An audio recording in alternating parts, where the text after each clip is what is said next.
नमस्ते प्रिय विद्यार्थियों, इजी विद्या चैनल में आपका स्वागत है। अगर अभी तक आपने चैनल को सब्सक्राइब नहीं किया तो प्लीज़ सब्सक्राइब कर लीजिए।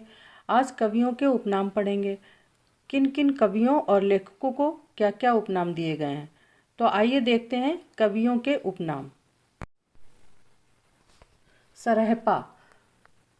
सरहपा को हिंदी के प्रथम कवि कहा जाता है।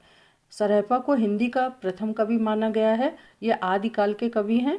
स्वयंभू को अपभ्रंश का वाल्मीकि कहा जाता है। स्वयंभू ने अपभ्रंश भाषा में अपनी रचनाएं की हैं। पुष्पदत्त को अभिमान मेरु कहा गया। विद्यापति को मैथिली कोकिल कहा जाता है। इन्होंने मैथिली भाषा में अपनी रचनाएं की हैं। अमीर खुसरो को हिंद का तोता कहा जाता है। तुलसीदास को हिंदी का जातीय कवि कहा गया। इन्हें कवि शिरोमणि भी कहा जाता है। तुलसीदास को लोकनायक के नाम से भी जानते हैं। तुलसीदास को लोकनायक का उपनाम दिया गया। कालिदास को भारत का शेक्सपियर कहा जाता है। केशवदास को कठिन काव्य का प्रेत कहा गया। कबीरदास को वाणी का डिक्टेटर कहते हैं। सूरदास को पुष्टि मार्ग का जहाज कहा गया। अष्टछाप का जहाज भी कहा गया इनको। आचार्य रामचंद्र शुक्ल ने हिंदी काव्य गगन के चंद्रमा के उपनाम से इन्हें नवाजा। सूरदास को वात्सल्य सम्राट भी कहा जाता है। नंददास को जड़िया कवि कहा गया। प्रेमचंद्र को उपन्यास सम्राट का उपनाम दिया गया। प्रेमचंद्र का वास्तविक नाम धनपत राय है। ये नवाब राय के नाम से लिखते थे। इनका दूसरा नाम नवाब राय भी है और इन्हें कलम का सिपाही भी कहा जाता है। सुमित्रानंदन पंत को कल्पना का कवि कहा गया। प्रकृति का सुकुमार कवि या प्रकृति का चितेरे कवि भी इन्हें कहा जाता है। जयशंकर प्रसाद को आधुनिक कविता के सुमेरु कहा गया और इन्हें कलाधर का उपनाम दिया गया। मैथिली शरण गुप्त को प्रथम राष्ट्र कवि कहा जाता है। इन्हें मधुप और दद्दा भी कहते हैं। माखनलाल चतुर्वेदी को एक भारतीय आत्मा कहा गया। अज्ञेय को कठिन गद्य का प्रेत का उपनाम दिया गया।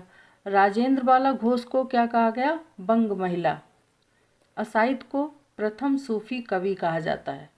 मतीराम को पुराने पंथ के पथिक का उपनाम दिया गया। शमशेर सिंह बहादुर को कवियों के कवि कहा जाता है। हरिवंश राय बच्चन को हालावादी कवि। वृंदालाल वर्मा को बुंदेलखंड का चंद्रवरदाई कहा जाता है। भिखारी दास ठाकुर को भोजपुरी का भारतेंदु, ये भोजपुरी में लिखते हैं। महावीर प्रसाद द्विवेदी को आत्माराम और सुकवि किंकर कहा गया। केदारनाथ अग्रवाल को केन का कवि कहा जाता है। घनानंद को प्रेम का पीर का उपनाम दिया गया। डॉक्टर नागेंद्र को रसवादी आलोचक कहते हैं। राम वृक्ष वेनीपुरी को कलम का जादूगर कहा जाता है। भारतेंदु को कलयुग का कन्हैया, नवयुग के अग्रदूत के उपनाम से इन्हें नवाजा गया। भारतेंदु हरिश्चंद्र को नवयुग के अग्रदूत कहा जाता है। दुष्यंत कुमार को गजल सम्राट या गजल का राजकुमार भी कहा जाता है। रामधारी सिंह दिनकर को अनल कवि। मलिक मोहम्मद जायसी को जायसी के नाम से प्रसिद्ध किया गया। ये जायसी के नाम से ही जाने जाते हैं। अब्दुल रहीम खाने खाना को रहीम दास के नाम से जानते हैं। सैयद इब्राहिम को रसखान के नाम से जाना जाता है। सच्चिदानंद हीरानंद वात्स्यायन को अज्ञेय कहा गया। फणीश्वर नाथ रेणु के नाम से लिखते हैं और चंद्रधर्म शर्मा को गुलेरी कहा गया। चंद्रधर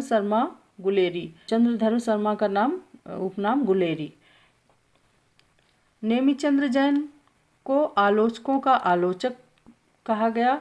किशोरी दास वाजपेयी को हिंदी का पाणिनि कहा जाता है।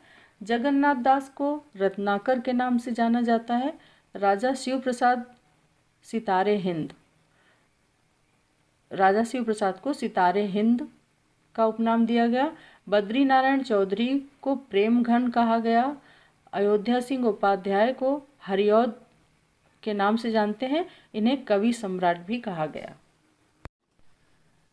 Thanks for watching. Please subscribe my channel, like videos, bell icon ज़रूर पुश कर लें जिससे हमारे नोटिफिकेशन आप तक पहुंचते रहें। Thank you.